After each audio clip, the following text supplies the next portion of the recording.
Hello student, Kalyani IAS academy को online platform पर आपका स्वागत है। मैं हूं लखन दाइमा, आपको भारतीय राज्य व्यवस्था पढ़ा रहा हूं। फ्रेंड, आज की क्लास में मैं आपको पढ़ाने वाला हूं कार्यपालिका के बारे में। तो चलिए शुरू करते हैं कार्यपालिका को।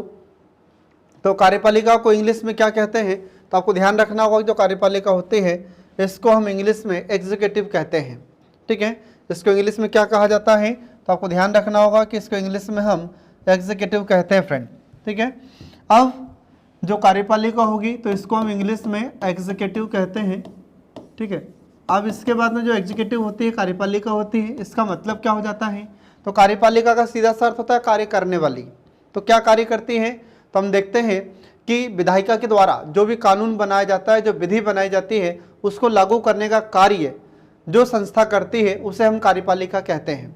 तो कार्यपालिका का महत्वपूर्ण काम क्या होगा कि विधायिका के द्वारा या हमारी व्यवस्थापिका के द्वारा या हमारी संसद के द्वारा जो भी कानून बनाया गया है उसको लागू करना, ये इसका महत्वपूर्ण कार्य होता है। ठीक है, अब जो कार्यपालिका होती है तो कार्यपालिका को हम दो भागों में बांट देते हैं। आ रहा समझ में, इसको हम दो पार्ट में डिवाइड करते हैं। तो इसके दो पार्ट कौन कौन से हो जाते हैं, तो एक तो हो जाता है, इसमें आपको ध्यान रखना होगा, अस्थायी कार्यपालिका। एक हो जाती है इसमें अस्थायी कार्यपालिका और दूसरी हो जाती है स्थायी कार्यपालिका।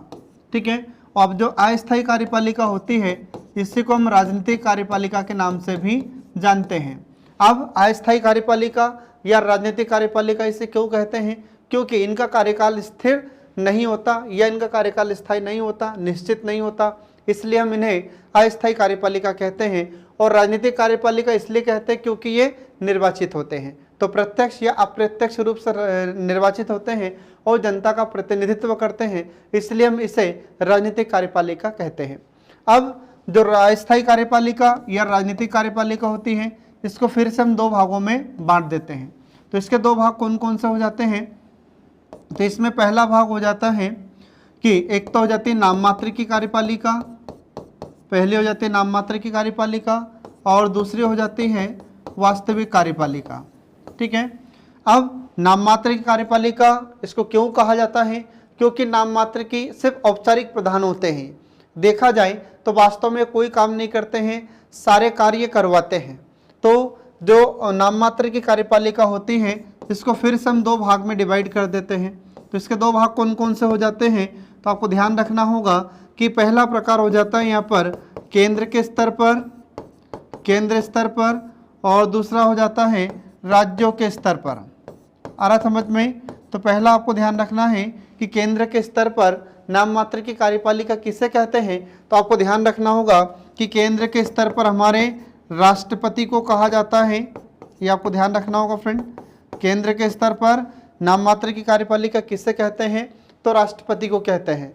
क्यों कहा जाता है, क्योंकि वास्तव में देखा जाए तो हमारे राष्ट्रपति कोई कार्य नहीं करते हैं, ये सारे कार्य करवाते हैं। आ रहा समझ में, राष्ट्रपति का कार्य तो क्या है, जैसे किसी विदेश यात्रा पर जाना या फिर कोई विधेयक आया है तो उस पर हस्ताक्षर करना। ठीक है, ये राष्ट्रपति के कार्य होते हैं। तो वास्तव में देखा जाए तो कोई कार्य नहीं करते हैं, ये सिर्फ विधेयकों पर जो भी बिल होता है उस पर हस्ताक्षर करने का कार्य करते हैं। ठीक है, इसलिए इनको हम नाम मात्र कार्यपालिका कहते हैं, राष्ट्रपति को केंद्र के स्तर पर।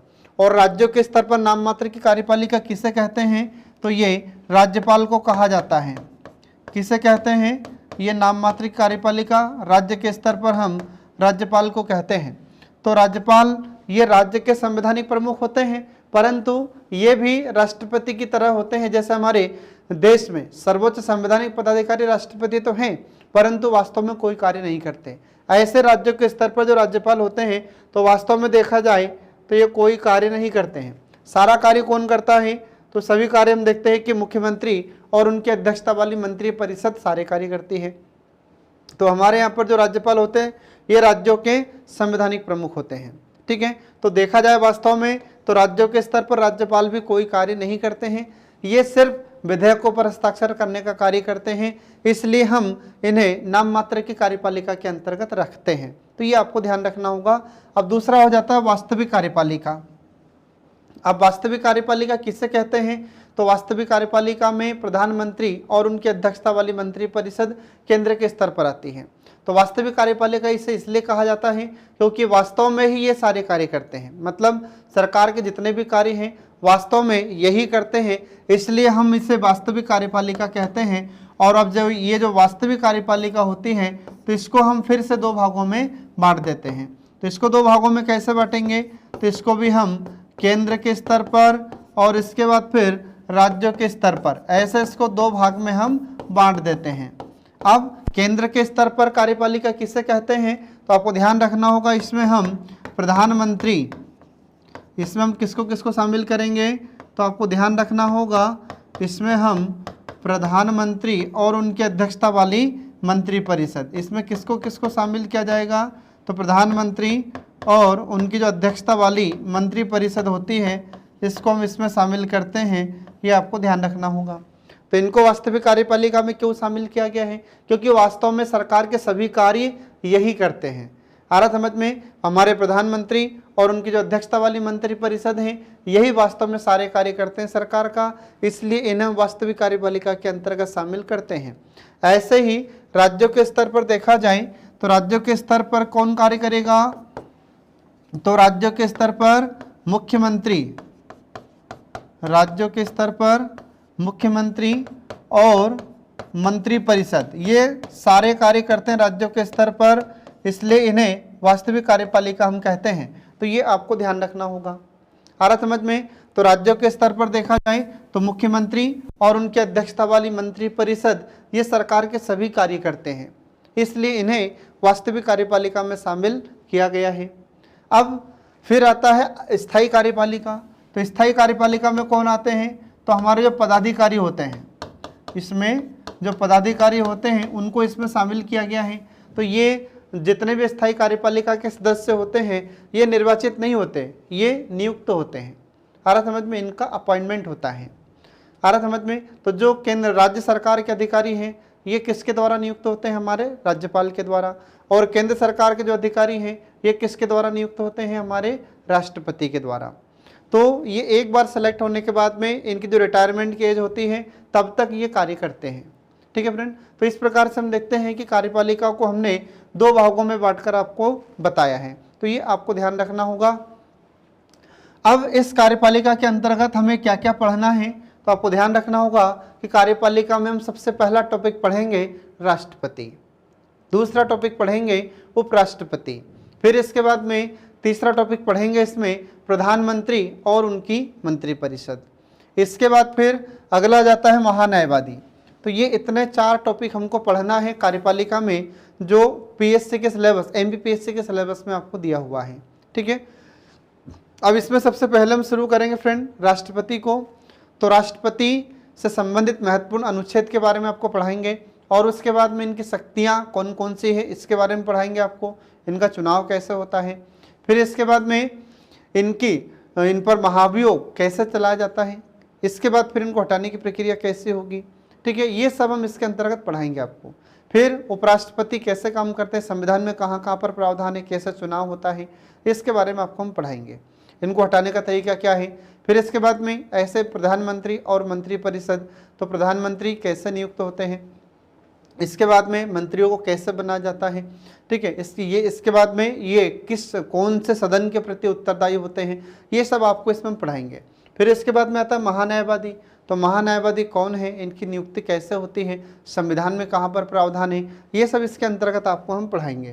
तो चलिए फ्रेंड शुरू करते हैं। इसमें सबसे पहला टॉपिक है हमारा राष्ट्रपति का। तो राष्ट्रपति को इंग्लिश में प्रेसिडेंट कहा जाता है। ठीक है, तो राष्ट्रपति या प्रेसिडेंट। तो अब यहाँ पर जो राष्ट्रपति शब्द है, देखिए दो शब्दों से मिलकर बना है। कौन से, एक शब्द तो है इसमें राष्ट्र और दूसरा है पति, ये दो शब्दों से मिलकर बना है। तो हमारे भारत में जो संवैधानिक प्रमुख होते हैं, हमारे राष्ट्र के प्रमुख होते हैं, उससे हम कहते हैं राष्ट्रपति। अब यहाँ पर राष्ट्र का मतलब तो हो गया हमारा भारत देश, राष्ट्र का मतलब क्या हो जाएगा हमारा भारत देश, और पति का मतलब क्या हो जाएगा यहाँ पर उसका स्वामी, उसका मालिक। तो हमारे भारत देश का स्वामी कौन है, हमारे राष्ट्रपति होते हैं। अब यहाँ पर पति से मतलब सिर्फ हस्बैंड जो होता है वही नहीं है, यहाँ पर पति का मतलब है स्वामी, पति का मतलब है प्रमुख, पति का मतलब क्या है, प्रमुख, पति का मतलब क्या हो जाता है, प्रधान। तो हमारे भारत में संवैधानिक प्रधान कौन है, हमारे भारत के संवैधानिक प्रधान होते हैं राष्ट्रपति। हमारे भारत के सर्वोच्च संवैधानिक पदाधिकारी है राष्ट्रपति। हमारे भारत में इनसे ऊपर कोई भी पद नहीं है। आ रहा समझ में, ये आपको ध्यान रखना होगा फ्रेंड। एग्जाम में कई बार क्वेश्चन पूछा जाता है कि हमारे भारत में सर्वोच्च संवैधानिक पदाधिकारी कौन होते हैं, तो ये राष्ट्रपति होते हैं, ये आपको ध्यान रखना होगा। इनसे ऊपर कोई भी पद हमारे भारत में नहीं है। तो सर्वोच्च संवैधानिक पदाधिकारी हैं, लेकिन इसका मतलब ये नहीं है कि हमारे राष्ट्रपति संविधान से ऊपर हैं। आ रहा समझ में, तो संविधान से ऊपर हमारे भारत में कोई भी नहीं है। हमारे भारत में संविधान सर्वोच्च है, हमारे राष्ट्रपति सर्वोच्च संवैधानिक पदाधिकारी हैं, सबसे बड़ा पद है हमारे भारत में राष्ट्रपति, लेकिन ये भी संविधान से ऊपर नहीं है। यदि ये भी संविधान का उल्लंघन करते हैं तो इन पर भी महाभियोग प्रक्रिया के द्वारा महाभियोग प्रक्रिया लगाकर इन्हें हटाया जा सकता है। आ रहा समझ में, तो संविधान से ऊपर कोई नहीं है फ्रेंड, याद रखना। एग्जाम में कई बार क्वेश्चन पूछा जाता है कि संविधान से ऊपर कौन है, तो संविधान से ऊपर कोई भी नहीं होता। ठीक है, तो ये आपको ध्यान रखना होगा। अब इसके बाद में जो राष्ट्रपति हैं, तो हमारे भारतीय संविधान में राष्ट्रपति से संबंधित भारतीय संविधान के किस भाग में और किस अनुच्छेद में प्रावधान किया गया है। आ रहा समझ में, तो राष्ट्रपति के बारे में देखिए भाग 5, तो भाग 5 में लिखा है संघ की कार्यपालिका। अब संघ की कार्यपालिका या संघ इसमें लिखा हुआ है, ठीक है। अब संघ की कार्यपालिका या संघ, तो इसका वर्णन हमारे भारतीय संविधान में कहाँ से कहाँ तक होता है, आपको ध्यान रखना होगा कि मुख्य रूप से तो राष्ट्रपति से संबंधित यदि हम बात करें, तो राष्ट्रपति संबंधित अगर हम बात करते हैं तो अनुच्छेद 52 से लेकर अनुच्छेद 78 तक इनका प्रावधान किया गया है। ये अनुच्छेद आपको याद रखना होगा, आर्टिकल याद रखना होगा, ठीक है। अब इसके बाद में अगला देखिए इसमें कि जो राष्ट्रपति होते हैं, तो राष्ट्रपति कौन है हमारे भारत में, तो आपको ध्यान रखना होगा। तो राष्ट्रपति हमारे भारत के प्रथम नागरिक होते हैं। तो जब भी जनगणना होती है तो सबसे पहले किसको गिना जाता है, तो सबसे पहले हमारे राष्ट्रपति को गिना जाता है। तो हमारे भारत के सबसे प्रथम नागरिक होते हैं राष्ट्रपति, ये आपको ध्यान रखना होगा। इसके बाद फिर ये हमारे भारत के राष्ट्र अध्यक्ष होते हैं, ध्यान रखना। एग्जाम में कई बार क्या होता है, यह पूछा जाता है कि राष्ट्राध्यक्ष कौन है, तो राष्ट्राध्यक्ष है हमारे राष्ट्रपति, ठीक है। तो यहाँ पर आपको ध्यान रखना होगा, ये राष्ट्राध्यक्ष ऐसा लिखा रहता है। तो राष्ट्राध्यक्ष कौन है, हमारे राष्ट्रपति हैं। और इसके बाद फिर अगर पूछा जाए कि शासनाध्यक्ष कौन होते हैं, तो शासन अध्यक्ष या शासनाध्यक्ष होते हैं प्रधानमंत्री। आ रहा समझ में, सरकार के अध्यक्ष होते हैं हमारे प्रधानमंत्री, लेकिन हमारे राष्ट्र के अध्यक्ष कौन होते हैं, हमारे राष्ट्रपति, ये आपको ध्यान रखना होगा। इसके बाद फिर ये हमारे राष्ट्र के प्रमुख होते हैं, ये आपको ध्यान रखना होगा। इसके बाद फिर भारत की एकता के प्रतीक होते हैं। आ रहा समझ में, अगर हमारे भारत में पूछा जाए कि भारतीय एकता के प्रतीक कौन होते हैं, तो हमारे राष्ट्रपति, ध्यान रखना। अखंड भारत के प्रतीक होते हैं। आ रहा समझ में, हमारा भारत इतना बड़ा देश है, इतना विशाल देश है, तो क्या हमारे भारत में और कोई राष्ट्रपति है क्या, नहीं, सिर्फ एक ही है। तो हमारे पूरे भारत का प्रतिनिधित्व करते हैं अकेले राष्ट्रपति। आ रहा समझ में, तो ये एकता के प्रतीक हैं, अखंडता के प्रतीक हैं। अखंडता का मतलब क्या होता है, तो अखंडता का मतलब हो जाता है कि जिसका विभाजन नहीं हो सकता, जिसके अब टुकड़े नहीं हो सकते। आ रहा समझ में। और ये जो अखंडता शब्द है, ये हमारे भारतीय संविधान की प्रस्तावना में नहीं था। 42वां संविधान संशोधन अधिनियम 1976, ठीक है। तो 42वां संविधान संशोधन अधिनियम 1976 के द्वारा इसे भारतीय संविधान की प्रस्तावना में जोड़ा जाता है। तो 42वां संविधान संशोधन अधिनियम 1976 के तहत 3 शब्द हमारी भारतीय संविधान की प्रस्तावना में जोड़े गए थे। तो ये 3 शब्द कौन कौन से होते हैं, तो आपको ध्यान रखना होगा। एक तो समाजवाद, पंथ निरपेक्ष और अखंडता, ये 3 शब्द प्रस्तावना में जोड़े गए थे, ये पहले नहीं थे। तो यहाँ पर अखंडता का मतलब होता है कि किसी भी स्थिति में भारत का विभाजन नहीं किया जा सकता। आ रहा समझ में, तो ये अखंडता का अर्थ होता है। तो हमारे राष्ट्रपति किसके प्रतीक होते हैं, एकता के प्रतीक हैं, अखंडता के प्रतीक होते हैं। इसके बाद फिर सुदृढ़ता के परिचायक होते हैं, मतलब हमारे भारत में एकता और अखंडता को मजबूत बनाए रखने में किसकी महत्वपूर्ण भूमिका होती है, तो हमारे राष्ट्रपति की होती है। तो ये आपको ध्यान रखना होगा फ्रेंड। एग्जाम में ये आपसे क्वेश्चन कभी कभी पूछ लिया जाता है कि राष्ट्रपति कौन होते हैं, तो ये आपको ध्यान रखना होगा। ये हमारे भारत के प्रथम नागरिक होते हैं, हमारे राष्ट्राध्यक्ष होते हैं, हमारे राष्ट्र के प्रमुख होते हैं, भारत की एकता अखंडता के मजबूत परिचायक होते हैं। ये आपको ध्यान रखना होगा।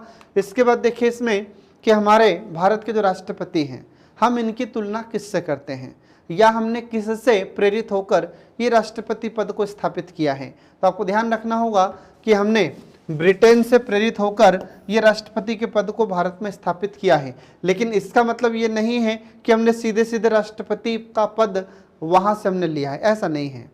आ रहा समझ में?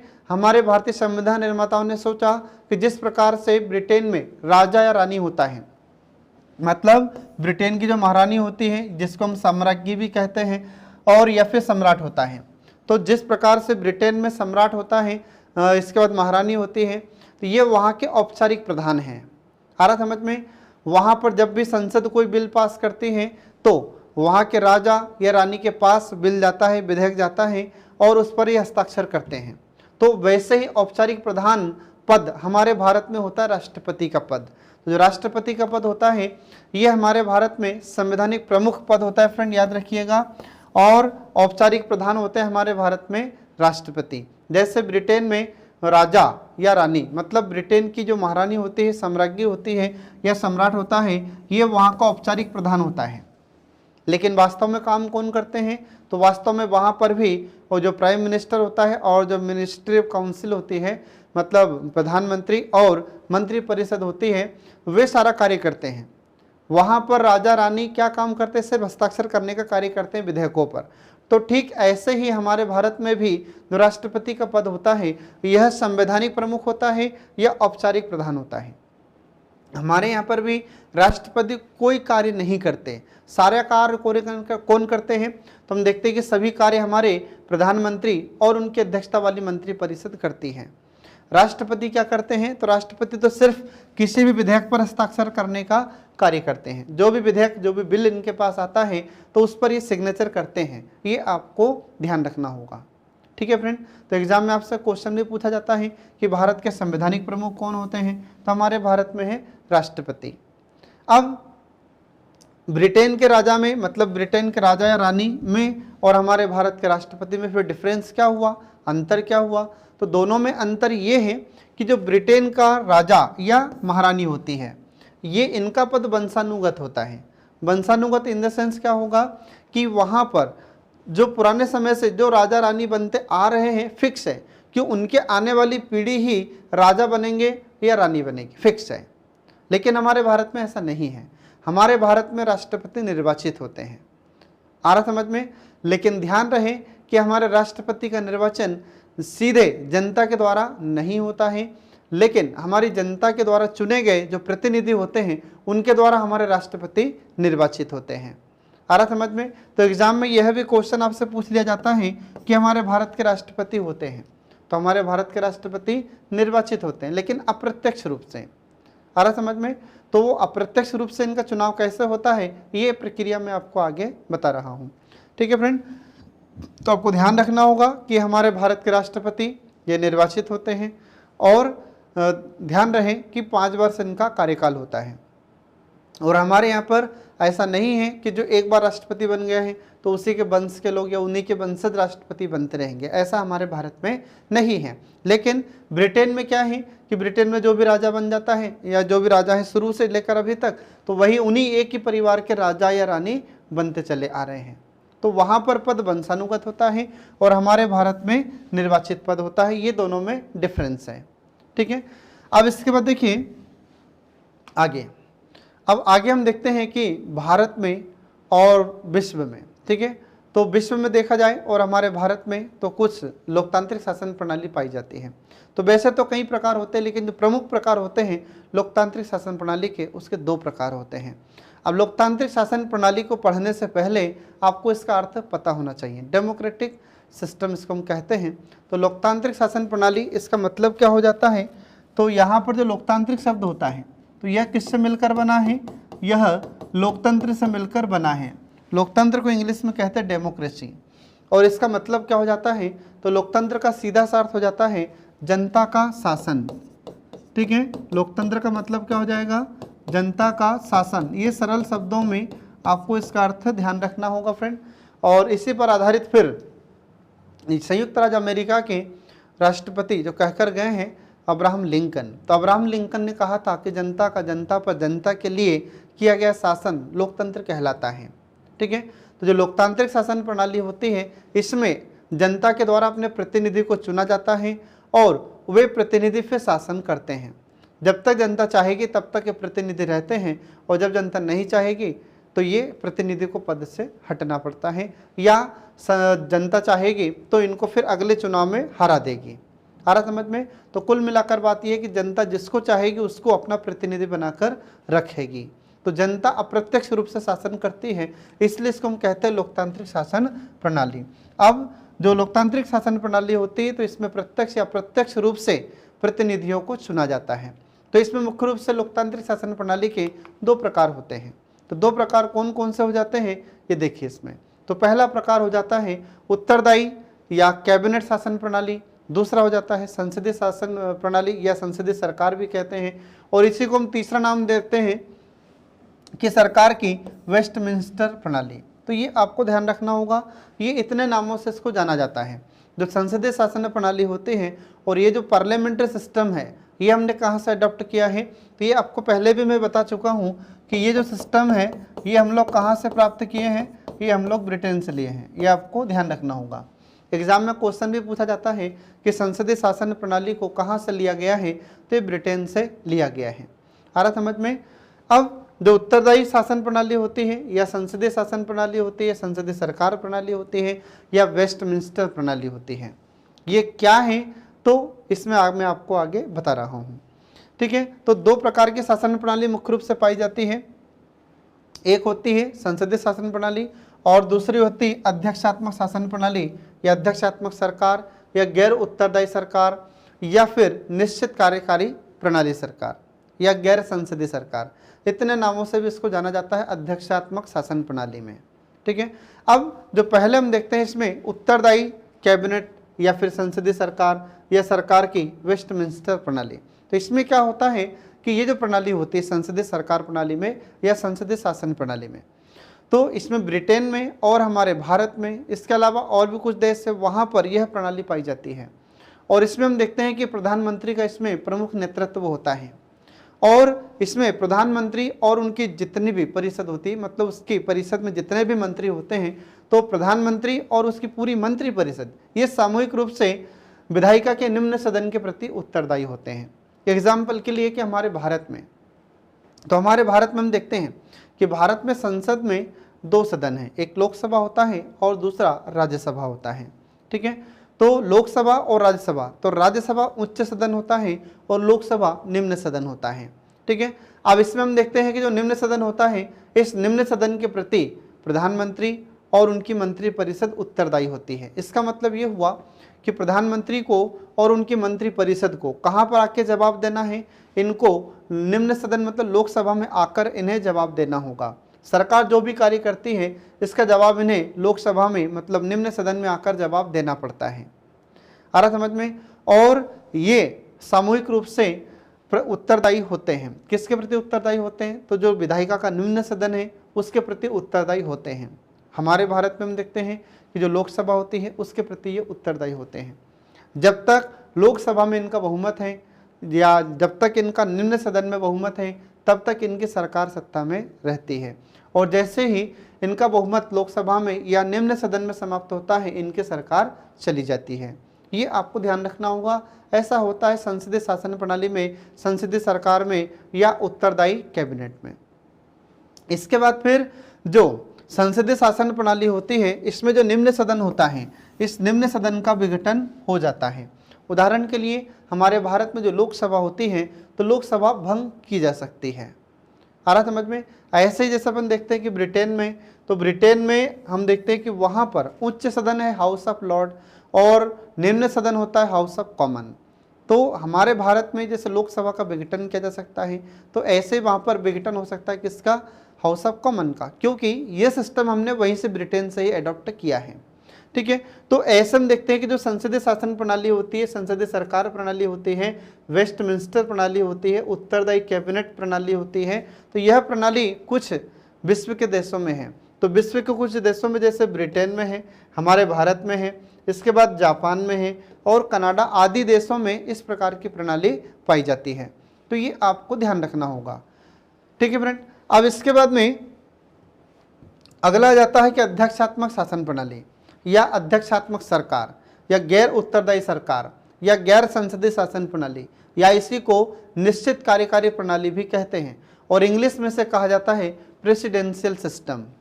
आ रहा समझ में? अब इसमें क्या होगा कि जो अध्यक्षात्मक शासन प्रणाली होती है, इस अध्यक्षात्मक शासन प्रणाली में राष्ट्रपति का चुनाव होता है।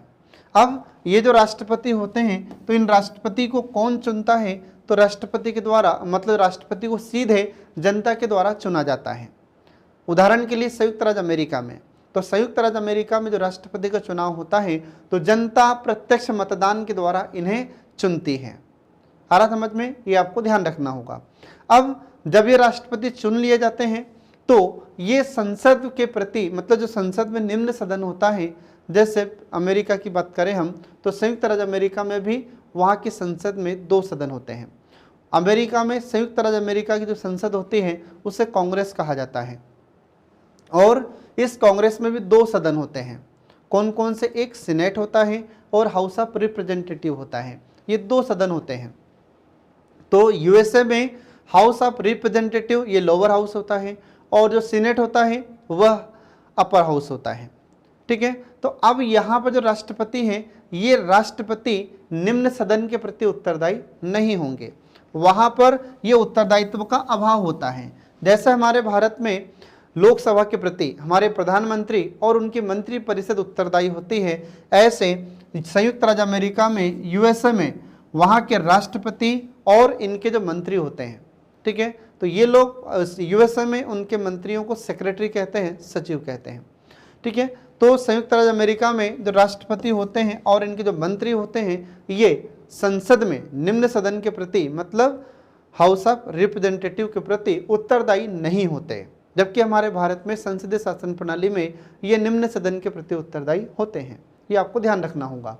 इसके बाद फिर यहाँ पर जो निम्न सदन होता है, लोअर हाउस होता है, जैसे संयुक्त राज्य अमेरिका की हम बात करें, यूएसए की हम बात करते हैं तो हाउस ऑफ रिप्रेजेंटेटिव वहाँ का लोअर हाउस होता है और इस लोअर हाउस का विघटन नहीं हो सकता। उदाहरण के लिए जैसे हमारे भारत में हम, मतलब हमारे राष्ट्रपति लोकसभा को भंग कर सकते हैं, लेकिन वहाँ पर संयुक्त राज्य अमेरिका में, यूएसए में ये जो अध्यक्षात्मक शासन प्रणाली होती है वहाँ पर निम्न सदन का विघटन नहीं हो सकता। ये आपको ध्यान रखना होगा। ठीक है फ्रेंड, अब कुछ देशों के नाम आपको मैं बताता हूँ जहाँ पर यह अध्यक्षात्मक शासन प्रणाली या गैर उत्तरदायी शासन प्रणाली या गैर संसदीय शासन प्रणाली या निश्चित कार्यकारी प्रणाली पाई जाती है। तो कौन कौन से देश हैं? तो देखिए इसमें कुछ देशों के नाम में पहला आता है संयुक्त राज्य America, USA, United state of America. दूसरा उदाहरण इसमें आता है ब्राज़ील का नाम, तीसरा नाम आता है रूस का नाम। तो ये ऐसे देश हैं जहाँ पर अध्यक्षात्मक शासन प्रणाली पाई जाती है और ये राष्ट्रपतियों को संसद में, मतलब जो निम्न सदन होता है वहाँ का जाकर इन्हें जवाब नहीं देना है, ये निम्न सदन के प्रति उत्तरदायी नहीं होते हैं। आ रहा समझ में? और जो राष्ट्रपति होते हैं तो ये सारे काम खुद करते हैं, ये सारे निर्णय खुद लेते हैं। जैसे हमारे भारत में प्रधानमंत्री, प्राइम मिनिस्टर सारे निर्णय लेते हैं, सारे काम प्राइम मिनिस्टर करते हैं, ऐसे ये जो अध्यक्षात्मक शासन प्रणाली वाले देश होते हैं यहाँ पर सारे कार्य राष्ट्रपति करते हैं। आ रहा समझ में? तो जो आपको याद रखना होगा, जैसे हम देखें कि रूस के राष्ट्रपति व्लादिमीर पुतिन सारे काम खुद कर रहे हैं, सारे डिसीजन खुद लेते हैं। संयुक्त राज्य अमेरिका में जो बाइडन है तो सारे डिसीजन वे खुद लेते हैं। आ रहा समझ में? तो ये अंतर होता है अध्यक्षात्मक शासन प्रणाली में और हमारी संसदीय शासन प्रणाली में, ये आपको ध्यान रखना होगा फ्रेंड। ठीक है, अब इसके बाद देखिए इसमें आगे अगला देखिए इसमें कि डॉक्टर अंबेडकर ने कहा था, ठीक है, हमारे भारत में जिस राष्ट्रपति पद की हम बात कर रहे हैं, जिस राष्ट्रपति के बारे में हम पढ़ने जा रहे हैं, तो इसके बारे में डॉक्टर भीमराव अंबेडकर ने अपना स्टेटमेंट दिया था। उन्होंने कहा था, तो क्या कहा था? तो देखिए इसमें इन्होंने कहा था कि भारत के राष्ट्रपति की संवैधानिक स्थिति ब्रिटेन के सम्राट के समान है, किंतु दोनों में एक अंतर होता है। क्या अंतर है दोनों में? तो इन्होंने कहा, डॉक्टर भीमराव अंबेडकर ने, कि जो ब्रिटेन के सम्राट होते हैं और हमारे भारत के राष्ट्रपति होते हैं, इनमें मुख्य अंतर यह है कि ब्रिटेन के जो सम्राट होते हैं ये वंशानुगत होते हैं। वंशानुगत का मतलब क्या है कि उनके परिवार में से जो पुरानी परंपरा चली आ रही है कि पहले जो राजा थे, जो रानी बने थे, महारानी बने थे, सम्राट बने थे, बस उन्हीं के परिवार के सदस्य, उन्हीं के परिवार के लोग राजा बनते रहते हैं या रानी बनते रहते हैं। फिक्स है, बिल्कुल उन्हीं के परिवार का राजा रानी बनेंगे, दूसरा कोई नहीं बन सकता। ऐसे पद को हम कहते हैं वंशानुगत पद। लेकिन हमारे भारत में ऐसा नहीं होता। तो ब्रिटेन में जो सम्राट होता है उसका पद वंशानुगत होता है। वहीं भारत की अगर हम बात करें तो भारत में जो राष्ट्रपति का पद होता है वह संवैधानिक प्रमुख होता है और ये निर्वाचित होते हैं। तो हमारे भारत में जो राष्ट्रपति होते हैं ये अप्रत्यक्ष रूप से जनता के द्वारा चुने जाते हैं। और इस प्रकार हम देखें तो भारत में एक साथ संसदीय लोकतंत्र भी है और दूसरा गणराज्य की भी स्थापना की गई है। अब यहाँ पर डॉक्टर भीमराव अंबेडकर ने संसदीय लोकतंत्र की बात की है और गणराज्य की बात की है। तो यहाँ पर इसके दो अर्थ हैं। तो लोकतंत्र, संसदीय लोकतंत्र का मतलब क्या है? तो एक तरफ तो हम देख रहे हैं कि हमारे भारत में संसदीय शासन प्रणाली को अपनाया गया है, मतलब संसद के जो सदस्य हैं इनको जनता के द्वारा चुना जाएगा और फिर इसमें जो सरकार होगी, मतलब जिस पार्टी को, जिस दल को ज़्यादा वोट प्राप्त होगी उस दल का एक नेता बनेगा जिसको प्रधानमंत्री कहते हैं। फिर प्रधानमंत्री अपने ही दल में से, मतलब जो पार्टी विजयी होकर आती है तो प्रधानमंत्री अपने ही दल में से, अपनी पार्टी में से कुछ सदस्यों को मंत्री के रूप में चुनते हैं कि इसको हम ये मंत्री बनाएंगे। फिर इसके बाद में उनकी नियुक्ति हमारे राष्ट्रपति के द्वारा की जाती है। फिर प्रधानमंत्री और इनकी जो मंत्री परिषद है ये संसद के निम्न सदन लोकसभा के प्रति उत्तरदायी होते हैं। तो इसे हम कहते हैं संसदीय लोकतंत्र। आ रहा समझ में? मतलब अप्रत्यक्ष रूप से शासन कौन करेगी? हमारी जनता। ठीक है, क्योंकि हमारे भारत की पूरी जनता संसद में आकर नहीं बैठ सकती, तो जनता ने अपने प्रतिनिधियों को चुना है और ये प्रतिनिधि संसद में जाकर बैठते हैं। आ रहा समझ में? और ये जनता का प्रतिनिधित्व करते हैं, जनता के माध्यम से शासन करते हैं। तो ऐसे प्रणाली को हम कहते हैं संसदीय लोकतंत्र। अब इसके बाद में गणराज्य की बात करें तो गणराज्य का सीधा सा अर्थ आप हमेशा याद रखना कि सर्वोच्च संवैधानिक पदाधिकारी प्रत्यक्ष या अप्रत्यक्ष रूप से चुना जाता है। तो ऐसे प्रणाली को हम गणतंत्रात्मक शासन प्रणाली कहते हैं। तो हमारे भारत में जो राष्ट्रपति होते हैं तो भारत के राष्ट्रपति अप्रत्यक्ष रूप से कैसे चुने जाते हैं? अप्रत्यक्ष रूप से चुने जाते हैं। आ रहा समझ में? तो भारत के राष्ट्रपति सबसे बड़े हैं संवैधानिक पद मामले में देखा जाए तो। पदाधिकारियों के मामले में अगर देखा जाता है तो हमारे भारत में सर्वोच्च पद है, सर्वोच्च संवैधानिक पदाधिकारी है राष्ट्रपति। पद के मामले में इनसे ऊपर कोई भी नहीं है। ठीक है, तो ये हमारे भारत में दो सिस्टम को, दो प्रणालियों को अपनाया गया है, एक तो संसदीय लोकतंत्र को और दूसरा गणराज्य को। ये दोनों की स्थापना हमारे भारत में की गई है, ऐसा कथन है डॉक्टर भीमराव अंबेडकर का। ये आपको याद रखना होगा, एग्जाम में आपसे पूछा जा सकता है कि बताइए यह कथन किसका है? तो ये डॉक्टर भीमराव अंबेडकर का कथन है, ये आपको ध्यान रखना होगा। इसके बाद फिर अब आगे देखिए फ्रेंड, इसमें हमारे राष्ट्रपति से संबंधित कुछ महत्वपूर्ण अनुच्छेद हैं।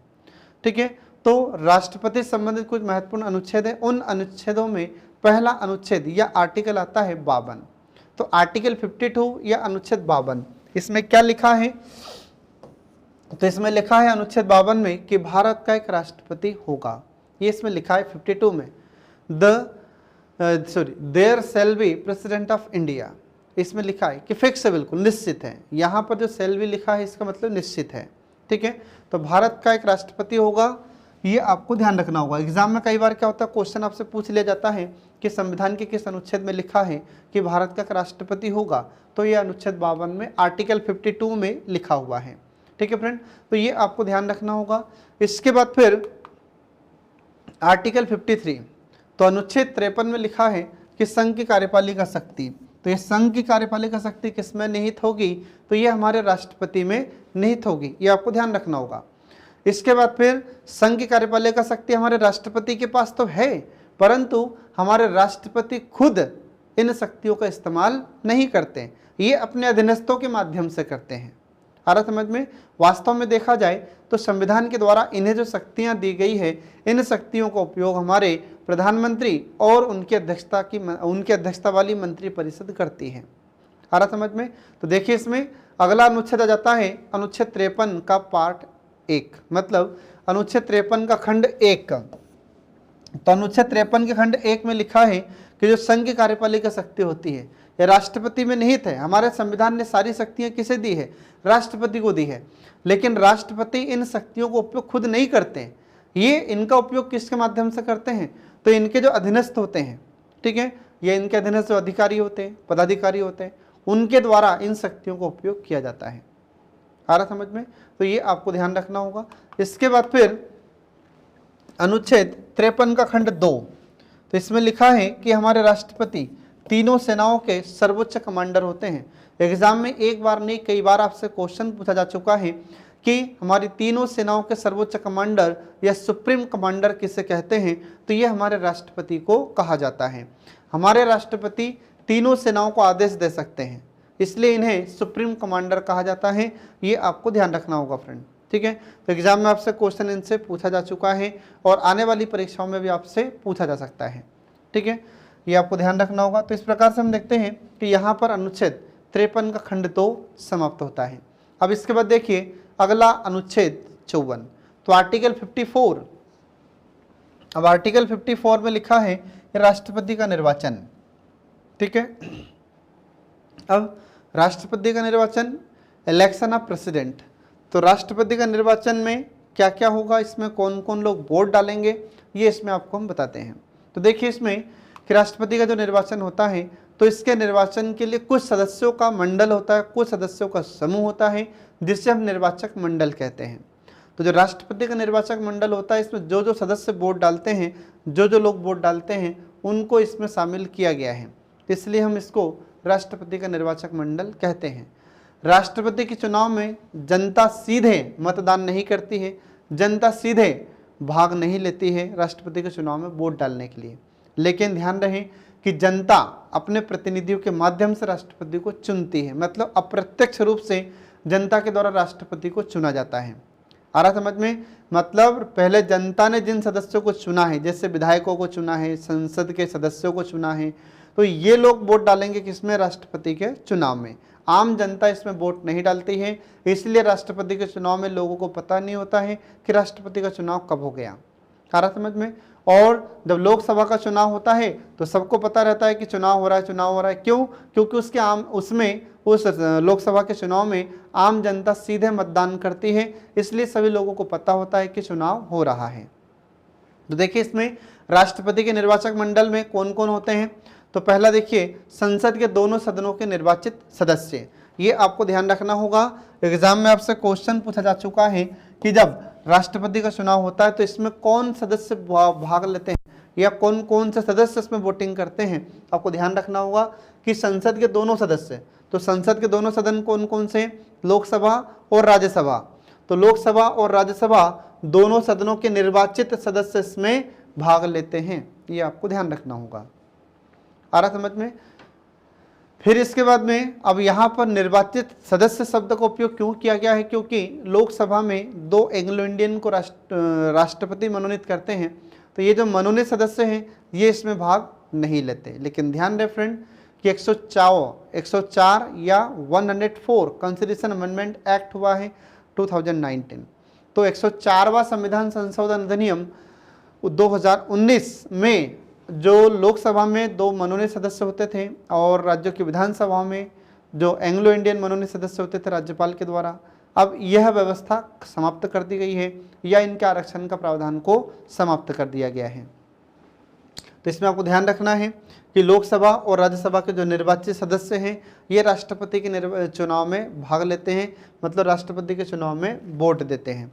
आप वोट कैसे डालते हैं ये निर्वाचन प्रणाली में आपको मैं आगे बताऊंगा। अभी तो हम यहाँ पर क्या देख रहे हैं कि राष्ट्रपति का निर्वाचन, तो ये आपको ध्यान रखना होगा। फिर दूसरा देखिए राज्यों की जो विधानसभाएं होती हैं, तो राज्यों की विधानसभाओं के निर्वाचित सदस्य इसमें भाग लेते हैं। राज्यों की विधानसभाओं में जो एंग्लो इंडियन होता है जिसको हमारे राज्यपाल के द्वारा मनोनीत किया जाता है, ये सदस्य इसमें भाग नहीं लेते, ये सदस्य राष्ट्रपति के चुनाव में वोट नहीं डालते, ये आपको ध्यान रखना होगा। ठीक है फ्रेंड। इसके बाद फिर तीसरा आ जाता है इसमें कि दिल्ली और पांडिचेरी, ठीक है। तो दिल्ली और पांडिचेरी की जो विधानसभाएं होती हैं तो इनके भी निर्वाचित सदस्य राष्ट्रपति के चुनाव में भाग लेते हैं और इन्हीं सभी सदस्यों के समूह को कहा जाता है राष्ट्रपति का निर्वाचक मंडल। ये आपको ध्यान रखना होगा। अब दिल्ली और पांडिचेरी की विधानसभाओं के सदस्यों को कब शामिल किया जाता है, तो इसके लिए एक संशोधन किया जाता है जो आपको ध्यान रखना होगा। तो इसके लिए एक संविधान संशोधन किया गया था 70वां। तो 70वां संविधान संशोधन अधिनियम 1992 के द्वारा दिल्ली और पांडिचेरी की विधानसभाओं के सदस्यों को मतलब विधायकों को भी राष्ट्रपति के निर्वाचक मंडल में शामिल किया गया है। मतलब 70वां संविधान संशोधन अधिनियम 1992 हुआ, तब से ये दिल्ली और पांडिचेरी की विधानसभाओं के सदस्य भी मतलब विधायक भी राष्ट्रपति के चुनाव में वोट डालते हैं। ये आपको ध्यान रखना होगा फ्रेंड, एग्जाम में आपसे क्वेश्चन पूछा जाता है। फिर इसके बाद में एक संविधान संशोधन अधिनियम आपको याद रखना होगा 11वां। तो जो 11वां संविधान संशोधन अधिनियम 1961 है, इसमें यह प्रावधान किया गया था कि जो निर्वाचक मंडल होता है, अब निर्वाचक मंडल मतलब ये संसद के दोनों सदस्य मतलब लोकसभा और राज्यसभा में, फिर राज्यसभा की जो राज्यों की विधानसभाएं होती हैं उनका कोई सदस्य, इसके बाद फिर दिल्ली पांडिचेरी विधानसभाओं के कोई सदस्य, अगर इनका स्थान रिक्त है मतलब इनका स्थान किसी कारण से खाली है। हो जाता है कई बार कि जैसे लोकसभा में सदस्य का कोई पद खाली हो, राज्यसभा में जो सदस्य होते हैं उनका कोई पद खाली हो, राज्यों की जो विधानसभाएं होती है वहाँ पर कोई पद खाली हो, तो इनके रिक्त होने पर राष्ट्रपति के चुनाव पर कोई प्रभाव नहीं पड़ेगा। आ रहा समझ में? ऐसा नहीं है कि 2 सदस्य नहीं है, 4 सदस्य नहीं है तो राष्ट्रपति का चुनाव रुक जाएगा या कैंसिल होगा, ऐसा कुछ भी नहीं होगा। तो यह प्रावधान कब किया जाता है, तो यह प्रावधान 11वां संविधान संशोधन अधिनियम 1961 में किया गया था। ये आपको ध्यान रखना होगा, ठीक है फ्रेंड। अब इसके बाद देखिए इसमें आगे, अब अगला देखिए इसमें कि जो राष्ट्रपति का चुनाव होता है तो राष्ट्रपति का निर्वाचन या राष्ट्रपति का चुनाव कौन करवाता है। तो बहुत ही इंपॉर्टेंट फैक्ट है, ये एग्जाम में आपसे क्वेश्चन पूछा जाता है कि जब राष्ट्रपति का चुनाव होता है तो यह चुनाव हमारे भारत के निर्वाचन आयोग के द्वारा संपन्न कराया जाता है। ये आपको ध्यान रखना होगा क्योंकि एग्जाम में क्वेश्चन भी आपसे पूछा गया है कि राष्ट्रपति का चुनाव कौन करवाता है, तो भारत का निर्वाचन आयोग करवाता है। ये आपको ध्यान रखना होगा। इसके बाद फिर अगला आपको ध्यान रखना है कि जब भी राष्ट्रपति का चुनाव होता है तो लोकसभा में वह सदस्य रह चुका हो। अब जब लोकसभा में सदस्य रह चुका हो तो उसमें आपको ध्यान रखना होगा कि जब उसको किसी भी उम्मीदवार को खड़ा किया जाएगा तो पहली बात तो 50 लोग उसके सपोर्टर होने चाहिए। आ रहा समझ में? मतलब 50 लोग ऐसे होना चाहिए जो उनके समर्थन में हैं। 50 लोग तो पहले प्रस्तावक होना चाहिए। जब प्रस्ताव पेश किया जाएगा तो पहले तो 50 लोग प्रस्ताव पेश करने के लिए तैयार होना चाहिए। फिर इसके बाद में 50 लोग उसके अनुमोदक भी होने चाहिए। अनुमोदक का मतलब क्या है कि 50 लोगों ने प्रस्ताव पेश कर दिया कि हमारी तरफ से हम इन राष्ट्रपति को हम खड़ा करना चाहते हैं। फिर उसके बाद में 50 लोग समर्थन से मतलब कि अनुमोदक मतलब पास करने वाले भी चाहिए। 50 लोगों ने पेश कर दिया और उनमें से पूरे के पूरे 50 लोग कम से कम अनुमोदक होना चाहिए, मतलब उस प्रस्ताव को पास करने वाले होना चाहिए।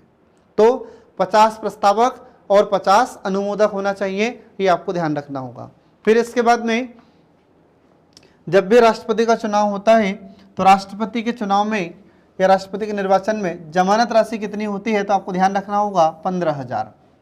ये 15,000 रुपये किसके पास जमा करना पड़ता है, तो रिजर्व बैंक के पास, आरबीआई के पास, रिजर्व बैंक ऑफ इंडिया के पास ये 15,000 रुपये जमा करना पड़ता है। आ रहा समझ में? अब चुनाव हुआ और मान लीजिए कि किसी सदस्य को मतलब जो भी उम्मीदवार था उस उम्मीदवार को यदि 1/6 या 1/6 वैध मत प्राप्त नहीं हुए तो उसकी जमानत राशि जब्त हो जाती है। अब जमानत राशि जब्त होने का मतलब क्या होगा कि ये जो 15,000 रुपये जमा किया है इसने उम्मीदवार ने, तो उम्मीदवार जो 15,000 रुपये जमा करता है उसके बाद चुनाव लड़ता है, ठीक है। अब मान लीजिए कि जो उम्मीदवार था उसको 1/6 वोट, जो लीगल वोट होते हैं 1/6 1/6 वैध मत प्राप्त नहीं हुए तो उसकी यह जमानत राशि जब्त हो जाती है। मतलब जो 15,000 रुपये हैं ये उसको वापस नहीं मिलेंगे। आ रहा समझ में? ये होती है जमानत राशि जब्त का मतलब, ठीक है फ्रेंड। तो ये आपको इसमें ध्यान रखना होगा। इसके बाद फिर 1997 1997 से पहले जिस अनुमोदक की अपन बात कर रहे हैं, प्रस्तावक की बात अभी हमने की है, तो ये जो प्रस्तावक है और अनुमोदक है, पहले 1997 से पहले 1997 से पहले इनकी संख्या 10-10 थी, मतलब प्रस्तावक भी 10 थे और अनुमोदक भी 10 थे। ये आपको ध्यान रखना होगा। लेकिन वर्तमान में देखा जाए तो इसमें प्रस्तावक की संख्या भी 50 है और अनुमोदक की संख्या भी 50 होती है। ये आपको ध्यान रखना होगा। ठीक है फ्रेंड, तो एग्जाम में आपसे क्वेश्चन इससे पूछा जा सकता है। अब इसके बाद देखिए इसमें आगे अगला आ जाता है कि जब राष्ट्रपति का चुनाव होता है तो राष्ट्रपति के चुनाव में हम देखेंगे कि लोकसभा में और राज्यसभा में, ठीक है, तो वहाँ पर इसके पीठासीन अधिकारी कौन होंगे, तो आपको ध्यान रखना होगा कि जो राज्यसभा होगी तो राज्यसभा में राज्यसभा का महासचिव ये पीठासीन अधिकारी होते हैं। ये आपको ध्यान रखना होगा। आ रहा समझ में? जो राज्यसभा होगी, राज्यसभा को उच्च सदन कहा जाता है। तो हमारे संसद के 2 सदन हैं, एक राज्यसभा और दूसरा लोकसभा। तो राज्यसभा को उच्च सदन कहा जाता है और लोकसभा को निम्न सदन कहते हैं। अब इन दोनों ही सभा में, जैसे जो राज्यसभा है तो राज्यसभा में पीठासीन अधिकारी कौन होंगे, तो आपको ध्यान रखना होगा राज्यसभा के जो महासचिव होते हैं ये इसके पीठासीन अधिकारी होंगे उस समय जब राष्ट्रपति के चुनाव में वोटिंग होगी तब। फिर इसके बाद में लोकसभा में कौन होगा पीठासीन अधिकारी, तो लोकसभा का जो महासचिव होते हैं तो लोकसभा के महासचिव ये वहाँ पर पीठासीन अधिकारी होंगे। ये आपको ध्यान रखना होगा। ठीक है फ्रेंड, तो इस प्रकार से हम देखते हैं कि यहाँ पर राष्ट्रपति के चुनाव में कुछ पीठासीन अधिकारी के बारे में हमने आपको बताया है। ये आपको ध्यान रखना होगा। अब इसके बाद में जो राष्ट्रपति का निर्वाचक मंडल होता है तो राष्ट्रपति के निर्वाचक मंडल में कौन कौन नहीं होते, मतलब राष्ट्रपति के चुनाव में कौन कौन सदस्य वोट नहीं डालते हैं, मतदान नहीं करते हैं। तो देखिए इसमें इनके निर्वाचक मंडल में कौन कौन वोट नहीं डालते हैं। तो देखिए पहला जो संसद के दोनों सदन हैं, तो संसद के दोनों सदन मतलब यहाँ पर एक तो हो जाता है लोकसभा और दूसरा हो जाता है राज्यसभा। ठीक है, तो लोकसभा और राज्यसभा के दोनों सदनों में जो मनोनीत सदस्य होते हैं ये वोट नहीं डालते। इसका मतलब ये हुआ कि लोकसभा में जो 2 एंग्लो इंडियन होते हैं, 2 एंग्लो इंडियन होते हैं, तो ये राष्ट्रपति के चुनाव में वोट नहीं डालते हैं। हालांकि अब तो यह व्यवस्था ही समाप्त कर दी है एंग्लो इंडियंस की।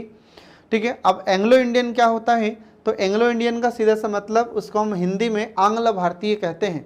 और सीधा सा इसका अर्थ आप ध्यान रखना कि जो अंग्रेजों के परिवार के लोग हैं उन्हें एंग्लो इंडियन कहा जाता है, आंग्ल भारतीय उन्हें कहा जाता है।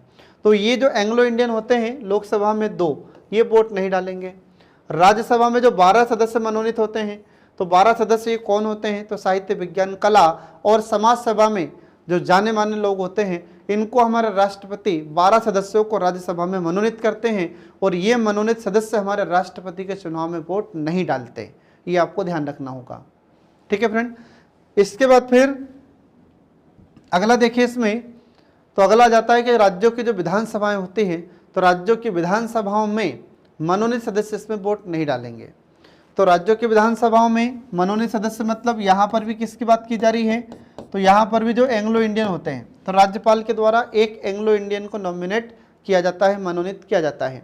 तो ये सदस्य भी इसमें वोट नहीं डालेंगे राष्ट्रपति के चुनाव में। आ रहा समझ में? हालांकि अभी थोड़ी देर पहले ही मैंने आपको बताया है कि राज्यों की विधानसभाओं में एक एंग्लो इंडियन को हमारे राज्यपाल के द्वारा मनोनीत किया जाता है, नॉमिनेट किया जाता है। तो यह व्यवस्था समाप्त कर दी गई है। किस संविधान संशोधन के तहत, तो आपको ध्यान रखना होगा 104 संविधान संशोधन अधिनियम 2019 के तहत यह व्यवस्था समाप्त कर दी है। लोकसभा में और राज्यों की विधानसभाओं में जो एंग्लो इंडियन होते हैं इनकी व्यवस्था समाप्त कर दी है अब। ठीक है, इसके बाद फिर अगला देखिए इसमें अगला जाता है कि किसी भी सभा के विघटन की स्थिति में सदस्य। अब किसी भी सभा मतलब केंद्र में लोकसभा होती है, राज्यों में विधानसभाएं होती हैं। अगर ये किसी कारण से विघटित हो जाती है, किसी कारण से भंग हो जाती है, तो ये इसके सदस्य राष्ट्रपति के चुनाव में वोट नहीं डालेंगे। ये आपको ध्यान रखना होगा। इसके बाद फिर अगला आ जाता है कि जो विधान परिषद होती है, तो विधान परिषद अब ये क्या है, तो जैसे केंद्र के स्तर पर राज्यसभा होती है, उच्च सदन, ऐसे ठीक राज्यों के स्तर पर विधान परिषद होती है। लेकिन भारत के सभी राज्यों में विधान परिषद नहीं है, कुछ राज्यों में विधान परिषद होती है, जो मैं आपको पिछली क्लास में बता चुका हूँ। ठीक है फ्रेंड, तो ये आपको ध्यान रखना होगा। तो जो विधान परिषद होती है इसके निर्वाचित सदस्य और मनोनीत सदस्य दोनों ही सदस्य इसमें वोट नहीं डालते हैं राष्ट्रपति के चुनाव में, ये आपको ध्यान रखना होगा। इसके बाद फिर अगला आ जाता है कि दिल्ली और पांडिचेरी विधानसभा के जो मनोनीत सदस्य होते हैं, तो दिल्ली और पांडिचेरी की जो विधानसभा होती है और इस विधानसभा में जो मनोनीत सदस्य हैं ये भी इसमें वोट नहीं डालते हैं, ये आपको ध्यान रखना होगा फ्रेंड। तो ये सारे फैक्ट इंपॉर्टेंट हैं, एग्जाम में आपसे क्वेश्चन पूछे जा चुके हैं कि बताइए राष्ट्रपति के चुनाव में कौन कौन वोट डालते हैं, कौन कौन वोट नहीं डालते। तो ये इन सदस्यों के नाम आपको ध्यान रखना होगा, ये राष्ट्रपति के चुनाव में वोटिंग नहीं करते। मतलब राष्ट्रपति का जो निर्वाचक मंडल होता है, तो राष्ट्रपति के निर्वाचक मंडल में इन्हें शामिल नहीं किया गया है, ठीक है। तो ये आपको ध्यान रखना होगा फ्रेंड। अब इसके बाद देखिए इससे संबंधित कुछ संविधान संशोधन है जो मैं आपको पहले ही बता चुका हूँ। जैसे जो 104वां संविधान संशोधन है, 104वां संविधान संशोधन अधिनियम 2019, तो इसमें यह प्रावधान किया गया है कि लोकसभा और राज्यों की विधानसभा में एंग्लो इंडियन का आरक्षण जो था पहले उसे समाप्त कर दिया गया है। मतलब लोकसभा में 2 एंग्लो इंडियन को हमारे राष्ट्रपति नॉमिनेट करते थे और राज्यों की विधानसभाओं में हमारे राज्यपाल 1 एंग्लो इंडियन को नॉमिनेट करते थे। तो यह सिस्टम, यह प्रणाली, यह व्यवस्था 104वां संविधान संशोधन अधिनियम 2019 के तहत इसे समाप्त कर दिया गया है। अब देखिए यहाँ पर अब आपको कन्फ्यूजन हो रहा होगा कि यार यहाँ पर तो 104वां संविधान संशोधन लिखा अधिनियम और ये लिखा है 126वां संविधान संशोधन विधेयक, तो इनमें दोनों में अंतर क्या होता है। तो विधेयक पर जब तक हमारे राष्ट्रपति हस्ताक्षर नहीं करते हैं तब तक वह अधिनियम नहीं बनता, एक्ट नहीं बनता, कानून नहीं बनता। ठीक ऐसे ही क्या हुआ कि विधेयक भले ही पेश कर दिया हो लेकिन पारित तो कितने हुए, हमारे राष्ट्रपति के द्वारा हस्ताक्षर अभी तक कितने पर किया गया है, अभी तक हस्ताक्षर 104, ये 104वां नंबर है, हालांकि 105 हो चुके हैं, लेकिन ये जो नंबर था इसका ये 104वां संविधान संशोधन अधिनियम था। ठीक है, तो जब तक हमारे राष्ट्रपति हस्ताक्षर नहीं करेंगे तब तक वह अधिनियम नहीं बनेगा।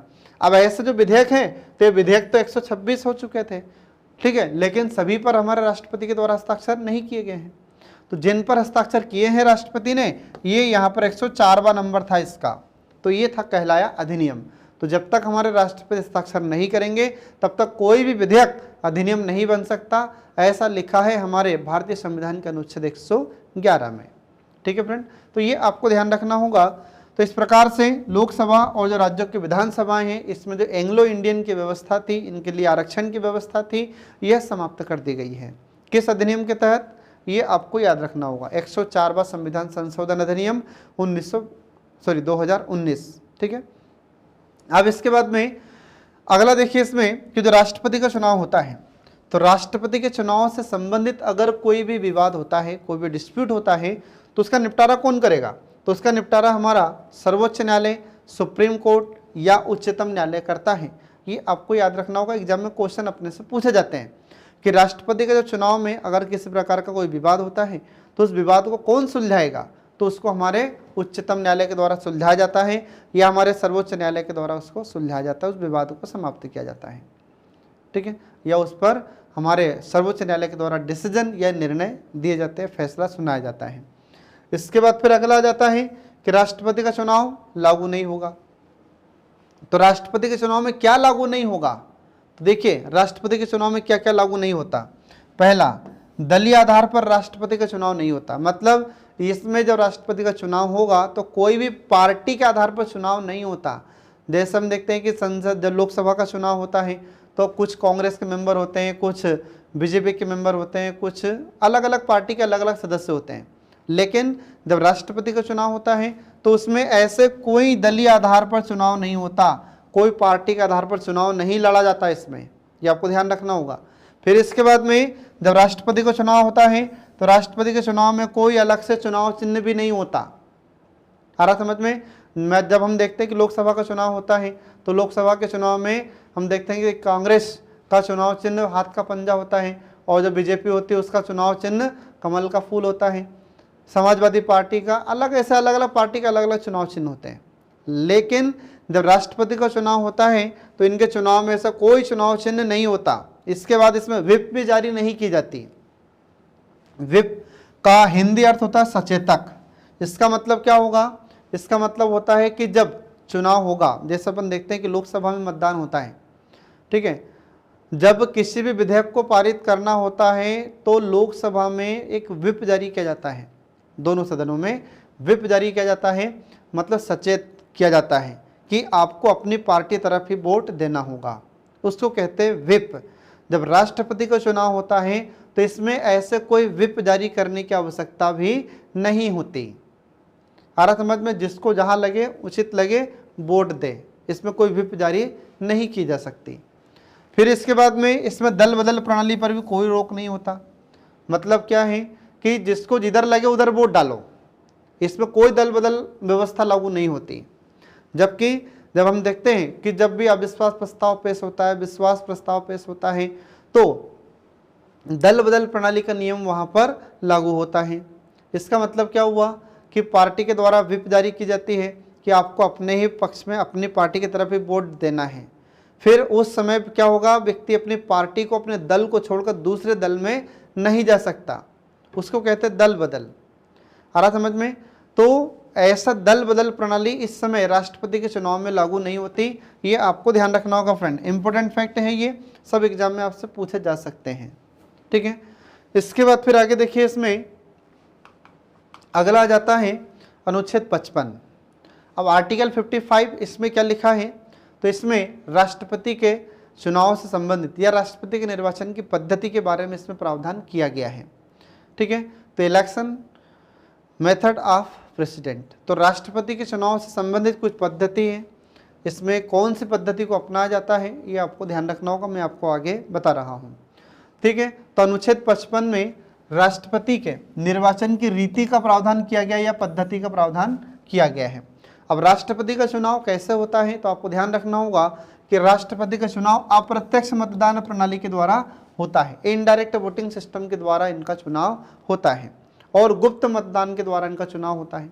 तो गुप्त चुनाव पद्धति का मतलब कि किसी को बताया नहीं जाएगा कि हम किसको हम वोट डाल रहे हैं, तो जिसको जहां लगे उधर वोट दे सकता है, जिस उम्मीदवार को वोट देना है दे सकता है, और गुप्त रूप से इसमें मतदान होता है, इसलिए इसको कहा जाता है गुप्त चुनाव प्रणाली, गुप्त चुनाव पद्धति। अब यहाँ पर जो अप्रत्यक्ष मतदान प्रणाली शब्द आया है, इसका मतलब क्या हो जाएगा, अप्रत्यक्ष का मतलब कि जनता इसमें सीधे वोट नहीं देती, आम जनता इसमें वोटिंग नहीं करती, लेकिन आम जनता के द्वारा चुने गए जो प्रतिनिधि हैं ये राष्ट्रपति के चुनाव में वोट डालते हैं, इसलिए इसको कहते हैं अप्रत्यक्ष मतदान प्रणाली, ठीक है फ्रेंड। अब ये जो निर्वाचन पद्धति है तो ये कहाँ से अडॉप्ट की गई है, तो आपको याद रखना होगा आयरलैंड से। ये सिस्टम हमने कहाँ से अडॉप्ट किया है, तो ये हमने आयरलैंड से लिया है, ये आपको ध्यान रखना होगा।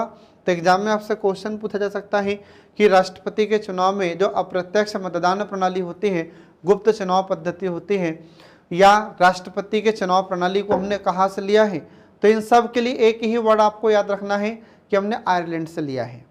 आ रहा समझ में? तो ये आपको ध्यान रखना होगा फ्रेंड, इंपॉर्टेंट है।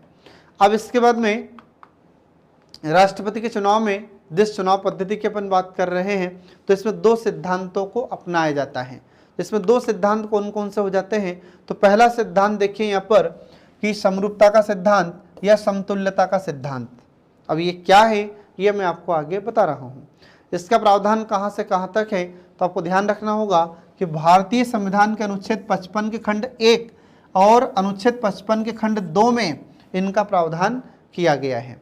अब ये समरूपता का सिद्धांत या समतुल्यता का सिद्धांत क्या है ये मैं आपको जस्ट अभी बता रहा हूँ। तो देखिए इसमें फिर दूसरा सिद्धांत होता है एकल संक्रमणी मत पद्धति या एकल संक्रमणी सिद्धांत। ये किस अनुच्छेद में इसका प्रावधान है, तो आपको ध्यान रखना होगा अनुच्छेद 55 के खंड 3 में इसका प्रावधान किया गया है। आ रहा समझ में? अब देखिए इसमें पहला सिद्धांत, तो पहला सिद्धांत इसमें आ जाता है समरूपता का सिद्धांत या समतुल्यता का सिद्धांत। अब इस सिद्धांत का प्रावधान संविधान में कहाँ पर है, तो अनुच्छेद 55 के खंड 1 में किया गया है। अब इसमें क्या होगा, तो हम देखते हैं कि विभिन्न राज्यों में अलग अलग प्रतिनिधित्व होता है, अलग अलग राज्यों की अलग अलग जनसंख्या होती है। जनसंख्या के आधार पर विधायकों की जो संख्या होती है वह निर्धारित होती है या उनका निर्धारण किया जाता है।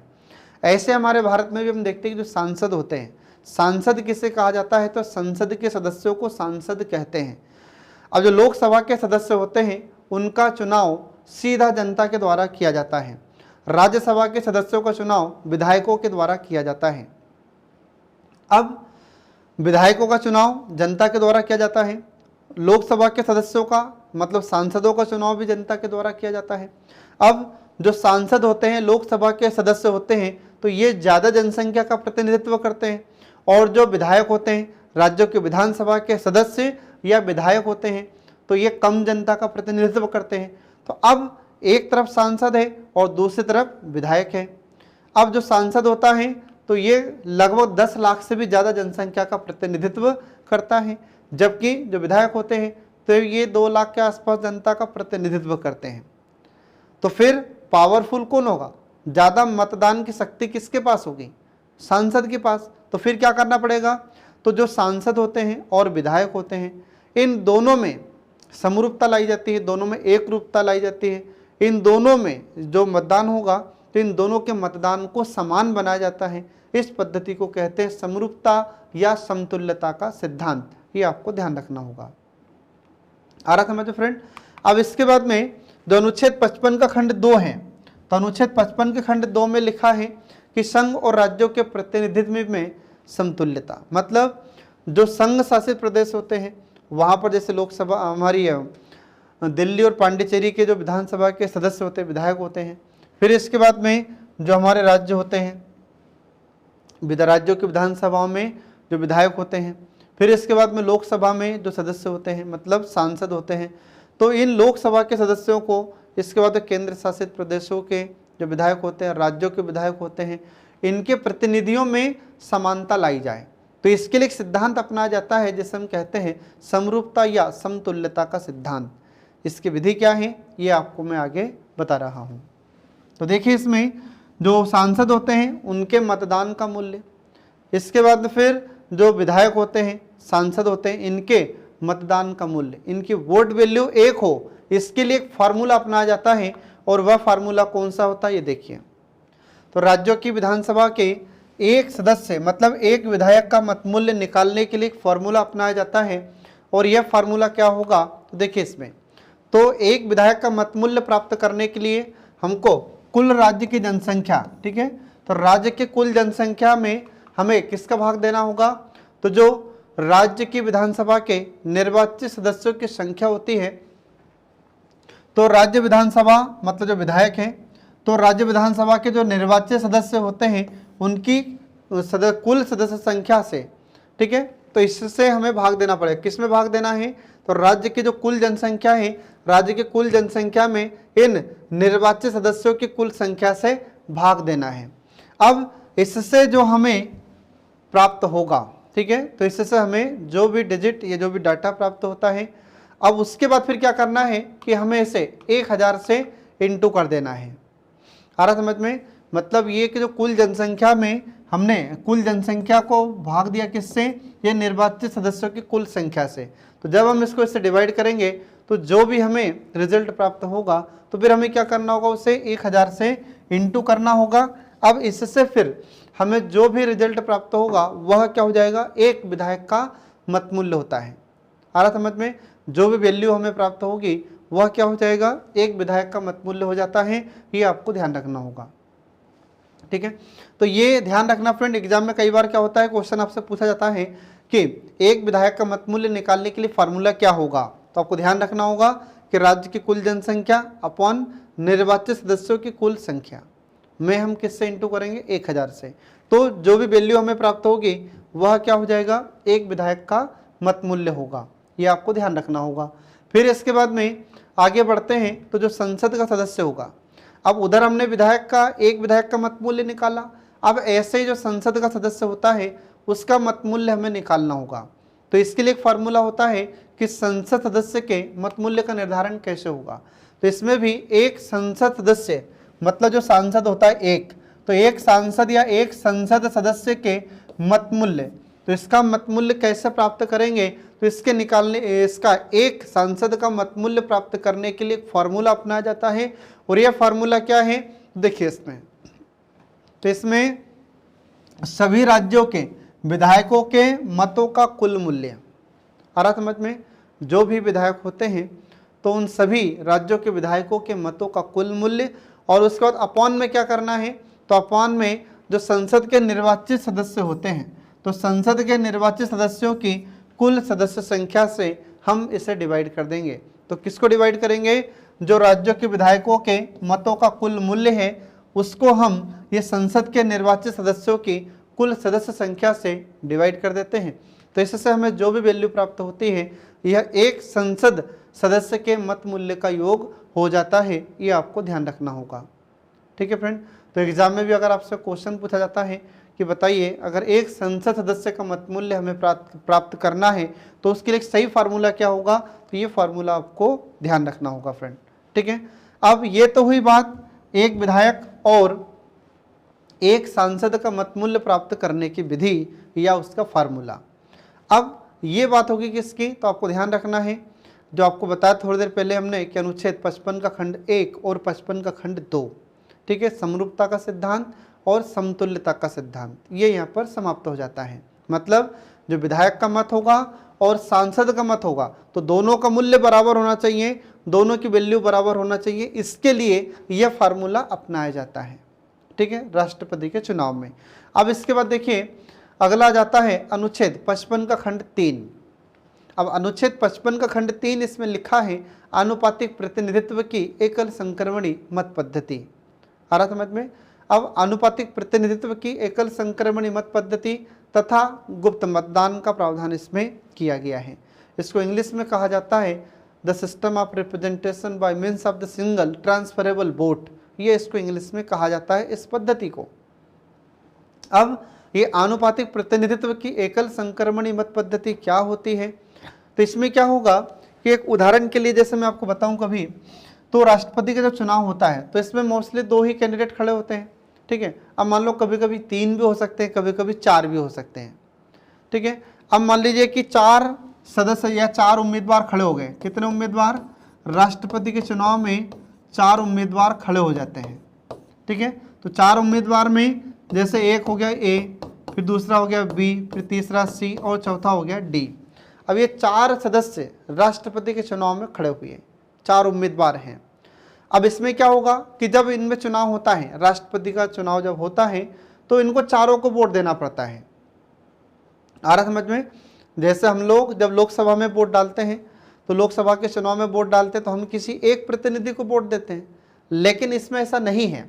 जब राष्ट्रपति का चुनाव होगा तो एक ही सदस्य ये चारों को वोट देगा, ए को भी, बी को भी, सी को भी और डी को भी। तो इसमें कैसे दिया जाता है वोट, तो इसमें आपसे पूछा जाता है कि आप सबसे पहले किसको वरीयता देना चाहते हैं, तो आपने कहा कि मैं पहले बी को वरीयता देना चाहता हूं। फिर दूसरा ऑप्शन रहता है कि मान लो अगर बी नहीं जीता है तो फिर आप किसको वोट देना चाहते हैं, तो हमने कहा कि हम ए को देना चाहते हैं। फिर दूसरी वरीयता, तो हमने दूसरी वरीयता किसको दे दी, ए को। फिर और आपसे पूछा जाता है कि मान लो अगर ए भी नहीं जीते तो फिर आप तीसरी वरीयता किसे देना चाहते हैं, तो फिर इसमें हमने कहा कि हम तो डी को देना चाहते हैं। फिर पूछा जाता है कि मान लो डी को भी अगर मतदान या डी भी नहीं जीते चुनाव में तो फिर आप इसके बाद वरीयता किसे देना चाहते हैं, तो फिर अंत में कौन बचता है, सी। आ रहा समझ में। ये ऐसे एक ही सदस्य 4 व्यक्ति को वोट देता है, चारों उम्मीदवारों को वोट देता है। आ रहा समझ में। अब फिर क्या होगा कि चारों सदस्य को हमने वोट दे दी, अब फिर 4 तो राष्ट्रपति नहीं बन सकते, बनेगा तो कोई एक। आ रहा समझ में। तो इसमें एक को हमको अंत में लाना पड़ता है। आ रहा समझ में। अब मान लीजिए कि सबसे कम वोट, अब सबसे कम वोट किसे मिली इन चारों में से, तो हमने मान लिया कि सबसे कम वोट मिली किसको, डी को। डी को सबसे कम वोट मिली, तो फिर क्या होगा, अब फिर से मतगणना होगी और जो डी है जिसको सबसे कम वोट मिली है, ठीक है, इसको क्या हुआ, इसको सबसे कम वोट मिली है। और जब सबसे कम वोट इसे मिली है तो इसे क्या किया जाएगा, राष्ट्रपति के चुनाव की दौड़ से इसे बाहर कर दिया जाता है। आ रहा समझ में। अब बचे कितने, 3। अब फिर इसकी वोट का क्या होगा, जो इसको डी को वोट प्राप्त हुई थी। अब जो डी को वोट प्राप्त होती है तो इसकी वोट को इन तीनों ही उम्मीदवारों में, किसमें किसमें, ये ए, बी और सी, इन तीनों ही सदस्यों में, तीनों ही उम्मीदवारों में इस डी की वोट को बराबर भाग में बांट दिया जाता है। फिर मतगणना होगी। अब मतगणना होगी, फिर देखा जाएगा कि यार कौन को वोट कम मिली है, तो फिर हमने मान लिया कि सबसे कम वोट किसको मिली, तो सबसे कम वोट इसको सी को मिली, सबसे कम वोट किसे मिली है, तो अब ये सबसे कम वोट इसको मिली है सी को, सबसे कम वोट किसको मिली, सी को। तो फिर क्या होगा, राष्ट्रपति के चुनाव की दौड़ से इसे फिर सी को बाहर कर दिया जाता है। अब फिर इसकी वोट बचेगी तो इसकी वोट को क्या किया जाएगा, तो इसकी वोट को ये दोनों ही ए और बी में, दोनों में बराबर भागों में बांट दिया जाता है। आ रहा समझ में। अब फिर क्या होगा, ये तो सी भी यहां से हट गया और दोनों में बराबर भाग में वोट को बांट दिया। अब ऐसा क्यों किया जाता है, ऐसा इसलिए किया जाता है ताकि जो वोट होता है इसमें चुनाव में पैसा खर्च होता है, आ रहा समझ में, और वोट बहुत ही कीमती होते हैं, इसलिए इन वोटों को इन सदस्यों में बराबर भाग में बांट दिया जाता है। अब बचे आखिरी में दो, अब इन दोनों में देखा जाएगा कि किसके पास वोट कम है, किसके पास ज़्यादा है। अब फिर दोनों को बराबर भाग में, सी की वोट को बराबर भाग में बांट दिया जाता है और अंत में फिर जिसको ज़्यादा वोट मिलती है वह क्या बन जाता है, राष्ट्रपति बन जाते हैं, वह राष्ट्रपति निर्वाचित हो जाते हैं। अब मान लीजिए कि अंत में हमने देखा कि ए के पास ज़्यादा वोट रहती है और बी के पास वोट कम थी, तो ए यहाँ पर राष्ट्रपति बन जाते हैं और बी खत्म हो जाते हैं, मतलब हट जाते हैं। तो यहाँ पर ए राष्ट्रपति के रूप में निर्वाचित हो जाते हैं। ऐसी विधि को हम कहते हैं अनुपातिक प्रतिनिधित्व की एकल संक्रमणी मत पद्धति। तो इसमें भी एक फॉर्मूला होता है, इसमें कोटा को अपनाया जाता है। तो पहले देखिए इसमें कोटा क्या है, तो कोटा का मतलब हो जाता है कि राष्ट्रपति के चुनाव में निर्वाचित होने के लिए मतों का एक निश्चित भाग प्राप्त करना पड़ता है, उसको हम कहते हैं कोटा। ये भाग कैसे प्राप्त करना पड़ता है, तो जो अभी मैंने आपको बताया था ए बी सी डी, ये एक भाग आपको प्राप्त, एक निश्चित भाग हमें प्राप्त करना पड़ता है। आ रहा समझ में। जब तक अंत में एक व्यक्ति लास्ट में विजयी नहीं होगा तब तक इसमें मतगणना होती रहती है। ठीक है फ्रेंड, तो इसके लिए एक फार्मूला होता है कोटा प्राप्त करने के लिए, तो वह क्या होगा, तो देखिए इसमें कुल वैध मतों की संख्या अपॉन कुल पद। ठीक है, तो कुल पद कितना, तो एक राष्ट्रपति का पद होता है तो 1 + 1। ठीक है, इसके बाद फिर +1। आ रहा समझ में। तो जो कुल पद होते हैं उसमें एक जोड़ दिया जाता है, उसके बाद फिर अंत में एक और जोड़ दिया जाता है। तो इस प्रकार से ये विधि को इसमें अपनाया जाता है, इस विधि को कहते हैं कोटा। आ रहा समझ में। मतलब जो राष्ट्रपति को चुनाव होता है तो इसमें निर्वाचित होने के लिए एक निश्चित वैध मतों का भाग हमें प्राप्त करना पड़ता है, इसी प्रक्रिया को कहा जाता है कोटा। ठीक है फ्रेंड, तो ये आपको ध्यान रखना होगा, एग्जाम में हमसे क्वेश्चन पूछा जाता है कि बताइए कोटा किसे कहते हैं, इसके बाद फिर एकल संक्रमणी मत पद्धति क्या है, तो ये सब आपको इसमें ध्यान रखना होगा। ठीक है, तो एग्ज़ाम में आपसे क्वेश्चन ये पूछा गया है और मेंस में तो कभी कभी लिखने के लिए भी आ जाता है कि बताइए कोटा क्या है, ये इसको लिखिए। तो 3 नंबर में आपसे क्वेश्चन इससे पूछे जाते हैं और प्री में तो कई बार इससे क्वेश्चन पूछे गए हैं। तो ये ऐसी विधि होती है एकल संक्रमणी मत पद्धति, ये आपको ध्यान रखना होगा। ठीक है फ्रेंड, तो इस प्रकार से हम देखते हैं कि यहाँ पर अनुच्छेद 55 समाप्त हो जाता है। इसके बाद राष्ट्रपति से संबंधित जो महत्वपूर्ण अनुच्छेद हैं वो हम आपको नेक्स्ट क्लास में पूरा कराएंगे। तब तक के लिए पढ़ते रहिए, देखते रहिए कल्याणी आईएएस एकेडमी के सभी वीडियोस जो आपको प्रतियोगी परीक्षाओं में सफलता दिलाने में महत्वपूर्ण भूमिका निभाते हैं। Thanks for watching.